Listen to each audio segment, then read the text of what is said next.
wabarakatuh. Perkenalkan, nama saya Nanda Fitrianingsih dengan NIM 1243113075 dari kelas A PG PAUD reguler dengan dosen pengampu Dr. M. Irfan SPD MOR dengan mata kuliah Pendidikan Pancasila. Kali ini saya akan membahas materi tentang Pancasila sebagai ideologi negara.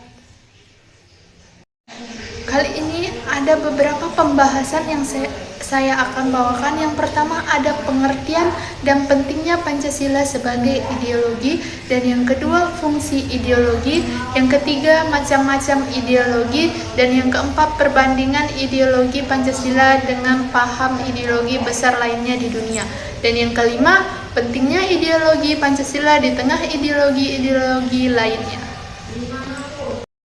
Pengertian dan pentingnya Pancasila sebagai ideologi. Ideologi berasal dari kata idea yang berarti gagasan atau cita-cita, dan logos yang berarti ilmu. Dengan demikian, ideologi dapat dipahami sebagai ilmu tantangan gagasan dasar yang menjadi landasan berpikir dan bertindak dalam kehidupan. Ideologi bukan sekedar kumpulan pemikiran, tetapi merupakan suatu sistem yang tersusun secara teratur, berisi nilai-nilai, tujuan, serta cara untuk mencapai. Ideologi juga berkaitan erat dengan kehidupan sosial dan politik, karena dapat mempengaruhi cara seorang atau kelompok dalam memandang atau menjalani kehidupan. Yang kedua, fungsi ideologi sebagai pedoman dan arah dalam kehidupan suatu bangsa atau kelompok. Ideologi berfungsi memberikan dasar dalam berpikir, bersikap, bertindak, sehingga kehidupan masyarakat menjadi teratur dan memiliki tujuan yang jelas. Selain itu, ideologi juga menjadi alat pemersatuan karena dapat menyatukan berbagai perbedaan dalam satu visi bersama. Ideologi juga berfungsi sebagai motivasi atau pendorong untuk mencapai cita-cita, serta sebagai alat untuk menilai apakah suatu tindakan sesuai dengan nilai-nilai yang dianut. Macam ideologi. Yang pertama ada ideologi fasisme. Ideologi fasisme adalah ideologi yang menetapkan negara dan kekuasaan sebagai hal yang paling utama. Ideologi ini bersifat totaliter, yaitu sebagai mengatur seluruh aspek kehidupan masyarakat.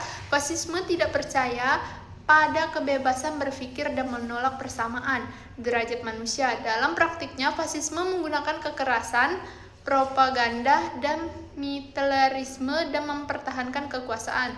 Contohnya, penerapannya dapat dilihat pada pemerintah Adolf Hitler di Jerman dan Benito Mussolini di Italia. Dalam sistem ini, kekuasaan berada di tangan pemimpinan yang elit tertentu, sedangkan rakyat harus tunduk dan sepenuhnya.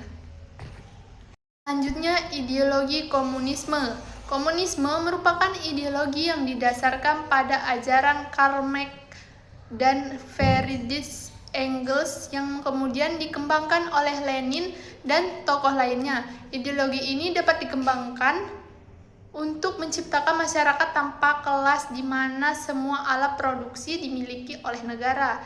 Ciri utama komunisme adalah tidak adanya hak milik pribadi, semua diatur oleh negara, serta hanya ada satu partai politik. Komunisme juga cenderung menolak agama karena dianggap tidak ilmiah. Sistem ini bersifat totaliter dan sering menggunakan propaganda serta kekerasan dalam mempertahankan kekuasaan. Ideologi liberalisme adalah ideologi yang menekankan kebebasan individu sebagai hal utama. Setiap manusia dianggap memiliki hak yang sama dan bebas untuk berpikir, berpendapat, serta bertindak selama tidak melanggar hukum. Dalam bidang ekonomi, liberalisme mendukung pasar bebas dan persaingan terbuka. Negara hanya berperan sebagai pengatur, bukan untuk pengendalian utama. Ideologi ini mendorong kemajuan dalam bidang ekonomi, hukum, budaya, tetapi juga menimbulkan kesenjangan sosial jika tidak dikontrol. Selanjutnya di sini ada ideologi sosialisme. Muncul sebagai reaksi terhadap liberalisme dan kapitalisme yang dianggap menimbulkan ketimpangan. Ideologi ini menekankan pentingnya kesejahteraan bersama dan keadilan sosial.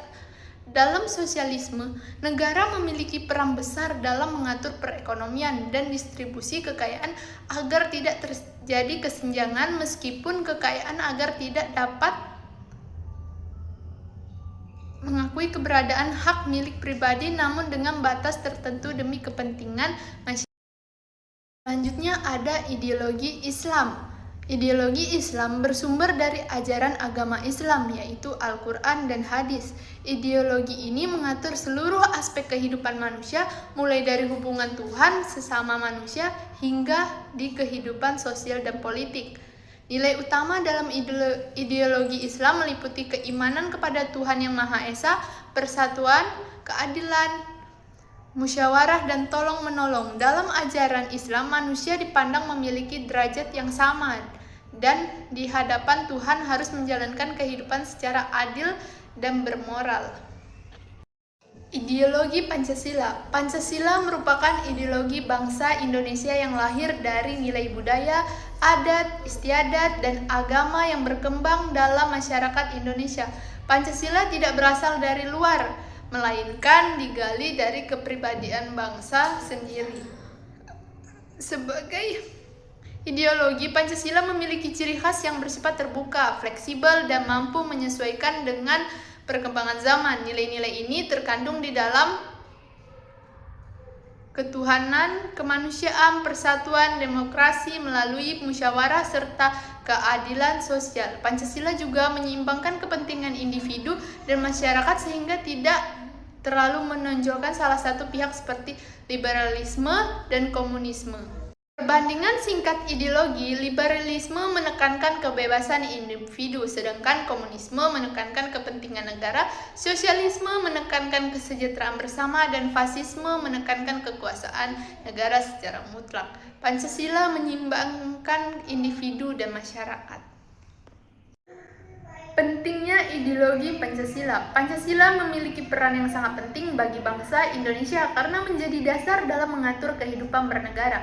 Pancasila berfungsi sebagai pedoman dalam bidang politik, hukum, ekonomi, dan sosial budaya. Selain itu, Pancasila juga berperan sebagai pemersatuan bangsa yang memiliki keberagaman suku, agama, budaya di tengah arusnya globalisasi dan masuknya berbagai ideologi asing. Pancasila menjadi benteng untuk menjaga jati diri bangsa Indonesia.